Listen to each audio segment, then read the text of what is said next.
নমস্কার বন্ধুরা, আশা করি আপনারা সবাই ভালো আছেন। আজ 9 জুন 2024 সাল রবিবার। তো বেশ কিছু গুরুত্বপূর্ণ আপডেট নিয়ে আজকে আমি আবার হাজির হয়েছি। আশা করি বন্ধুরা আপনারা সবাই সাথে থাকবেন, পুরো ভিডিওটা বন্ধুরা না টেনে দেখবেন। তো আপনারা অনেকেই জানতে চাইছিলেন যে শিলচর হাফলং এবং শিলচর গুয়াহাটি রুটের পরিস্থিতি কেমন আছে। রাস্তার অবস্থা দুদিকেই খুব একটা ভালো না থাকলেও রাস্তা খোলা আছে। আর আরেকটা কথা বন্ধুরা, আর আমাদের যে বদরপুর লামডিং সেকশনে ট্রেন চলাচল এখন ধীরে ধীরে স্বাভাবিক হয়েছে বন্ধুরা। কিন্তু বন্ধুরা আজকে যে ইস্যুটা নিয়ে সত্যি আমরা সবাই মর্মাহত এবং সত্যি খুবই বিচলিত, সেটা হচ্ছে আমাদের পার্শ্ববর্তী রাজ্য মণিপুরের জিরিবামে ভয়ানক পরিস্থিতি হয়ে আছে। তো সেটার সম্পূর্ণ ডিটেলস আপনাদেরকে দেব বন্ধুরা, আপনারা সাথে থাকুন, দেখতে থাকুন।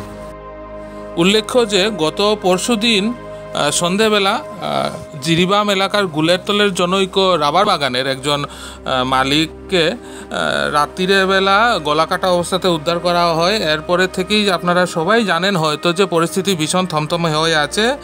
শনিবার পরিস্থিতি আরও ভয়াবহ আকার ধারণ করেছে বন্ধুরা। যত সময় যাচ্ছে হিংসার আগুন দাবানলের মতো ছড়াচ্ছে। পরিস্থিতি নিয়ন্ত্রণে আনতে সরকার কঠোর পদক্ষেপ গ্রহণ করলেও পরিস্থিতি কিন্তু এখনও নিয়ন্ত্রণে নেই।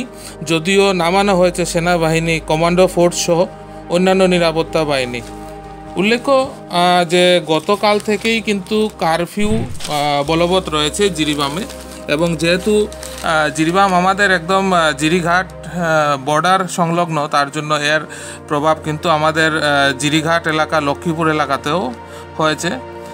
বর্তমানে যে খবর পাওয়া গেছে যে দুই সম্প্রদায়ের সশস্ত্র দুষ্কৃতীরা অস্ত্র নিয়ে সম্মুখ সমরে নেমে পড়েছে। গোলাগুলি, বোমাবাজি, অগ্নিসংযোগ সব ধরনের কার্যকলাপ চলছে জিরিবামে।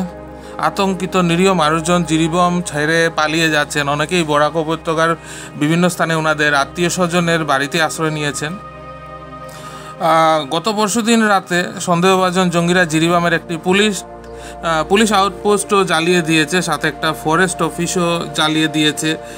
এমনকি নিরাপত্তা বাহিনীর সাথেও অনেক দুষ্কৃতিকারীরা সামনাসামনি সংঘর্ষে লিপ্ত হচ্ছে।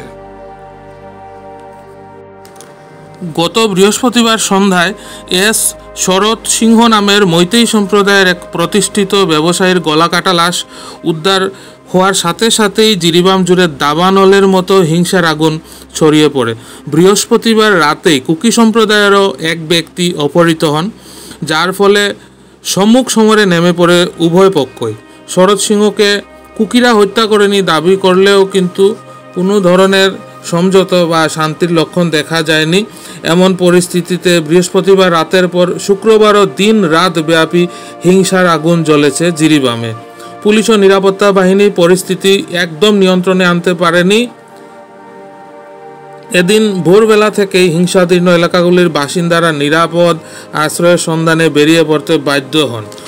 পরিস্থিতি নিয়ন্ত্রণে আনতে পুরো জিরিবাম জুড়ে মোতায়েন করা হয়েছে বিশাল সংখ্যক নিরাপত্তা বাহিনী। প্রচুর সংখ্যক মানুষ এখন ত্রাণ শিবিরে আছেন এবং পরিস্থিতি যথেষ্ট উদ্বেগপূর্ণ।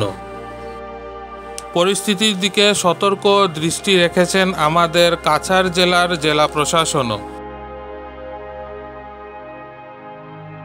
আবহাওয়ার পূর্বাভাস আপনাদেরকে কিছুটা জানিয়ে দিচ্ছি। আজ এবং আগামীকালও আমাদের বরাক উপত্যকাতে অরেঞ্জ অ্যালার্ট আছে, হালকা থেকে মাঝারি বৃষ্টিপাত হবে। তো বন্ধুরা আজকের ভিডিওটা এতটুকুই থাক। আশা করি আজকের ভিডিওটা আপনাদের ভালো লাগবে। ভালো লাগলে অবশ্যই লাইক, শেয়ার, কমেন্ট করে দেবেন। খুব তাড়াতাড়ি আবার আপনাদের সাথে দেখা হচ্ছে। পাশে থাকার জন্য অনেক অনেক ধন্যবাদ।